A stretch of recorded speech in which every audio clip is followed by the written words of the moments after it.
केंद्र सरकार द्वारा सुप्रीम कोर्ट जातीय जनगणना को लेकर दिए गए हलफनामे पर बिहार की राजनीतिक सियासत गर्म हो गई है। बिहार में जातीय गणना का काम चल रहा है और केंद्र सरकार द्वारा दायर की गई याचिका पर संसदीय कार्य मंत्री विजय चौधरी ने कहा कि केंद्र सरकार द्वारा सुप्रीम कोर्ट में हलफनामा दायर की गई है जो हंसप्त पद है। बिहार में जब सरकार अपने खर्चे पर सर्वेक्षण करवा रही है तो इस मामले को लेकर भी कुछ लोग हाई कोर्ट में याचिका दायर की थी, लेकिन हाई कोर्ट से भी सरकार को गणना करवाने के लिए आदेश मिला। बिहार में जातीय जनगणना को इसके लिए बिहार से सभी राजनीतिक दलों के डेलीगेशन प्रधानमंत्री से भी पिछले दिनों दिल्ली में मुलाकात की गई थी।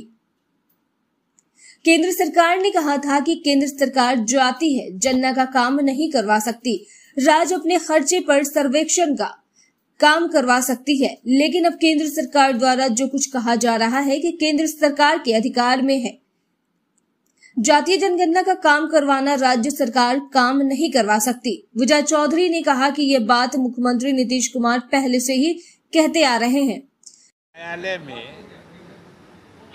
कल केंद्र सरकार का जो कारनामा हुआ है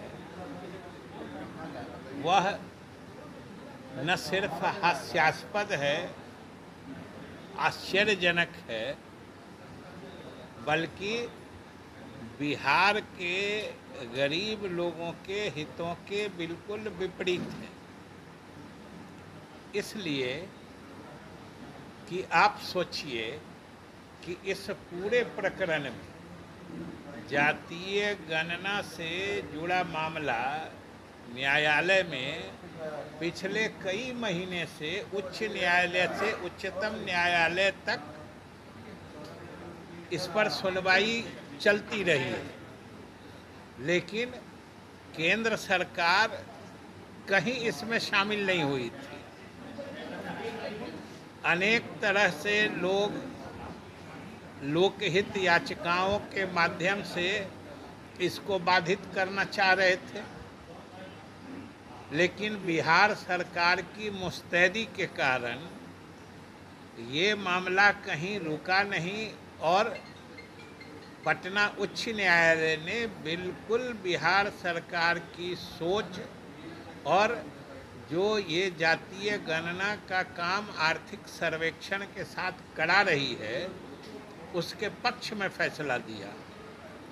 अब इसके विरोध में कुछ लोग उच्चतम न्यायालय गए, लेकिन उच्चतम न्यायालय में भी इतने दिनों से केंद्र सरकार की नींद नहीं टूटी थी, लेकिन अचानक से मामला जब समापन की ओर और बिहार सरकार का जो मामला है, बिहार सरकार जो करना चाह रही है, लग रहा था कि अब उच्चतम न्यायालय उस पर अंतिम अनुकूल फैसला देने वाला है, तो केंद्र सरकार अंतिम समय में उसमें कूद गई और कूदी सो कितने हास्यास्पद तरीके से ये भी आप लोगों ने देखा है कि केंद्र सरकार ने हलफनामे में क्या कहा कि न वो इसके पक्ष में है न इसके विपक्ष में है, लेकिन उनको कुछ कहना है।